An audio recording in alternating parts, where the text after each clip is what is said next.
Have you ever wondered how a nation of millions gained its freedom from one of the most powerful empires in the world? This story begins in the late 19th century with the formation of the Indian National Congress in 1885.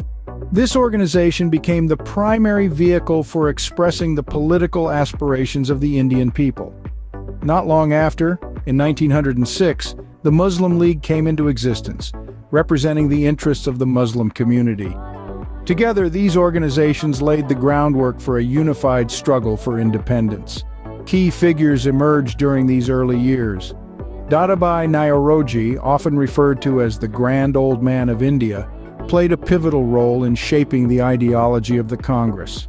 Gopal Krishna Gokhale and Bal Gangadhar Tilak, with their differing strategies of moderate and extremist politics, further energized the movement. But the struggle for freedom was just beginning as a new generation of leaders would emerge to carry the torch. In the early 20th century, a new leader would emerge to galvanize the Indian people towards independence. This was no ordinary leader. Mohandas Karamchand Gandhi, fondly known as Mahatma Gandhi, would soon become the face of India's struggle for freedom. His philosophy of satyagraha, or nonviolent resistance, became a beacon of hope for millions. Gandhi believed in the power of peaceful protest to shake the very foundations of the British Empire. His most notable campaigns include the Salt March, a civil disobedience act against the salt tax imposed by the British, and the Quit India movement, which called for an end to British rule. Gandhi's approach was unique, his courage legendary. He ignited a spark in the hearts of the Indian people, leading them towards a united struggle for independence. His methods were not just effective but revolutionary, inspiring civil rights movements around the world. Gandhi's philosophy of peace and nonviolence would inspire millions and change the course of the independence movement. As World War II ended, the call for independence became too loud for the British to ignore. The aftermath of the war left the British Empire weakened and susceptible to change. Britain, once a global powerhouse, was now grappling with the economic and human cost of the conflict. In this context, the Indian subcontinent was a tinderbox ready to ignite. The Indian National Army, under the leadership of Subhas Chandra Bose, had already been fighting alongside the Japanese against the British. Their motto, "Give me blood, and I shall give you freedom," echoed throughout the country, inspiring a generation to challenge the British rule. In 1946, the Royal Indian Navy experienced a mutiny, a direct act of defiance against the British authority. Sailors on over 78 ships and 20 shore establishments rebelled, a clear demonstration of the growing discontent within the armed forces.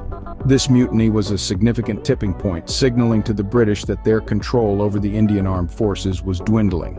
Meanwhile, the Indian populace, already agitated by decades of colonial rule, was becoming increasingly restless.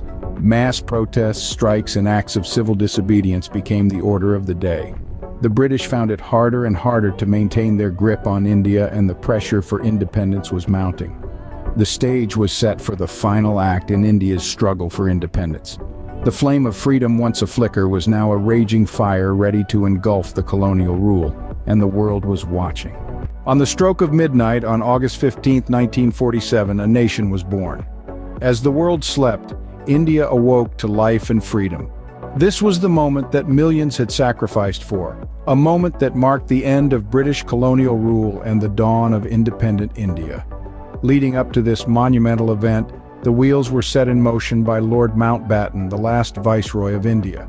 He was given the task of overseeing the transfer of power from Britain to India.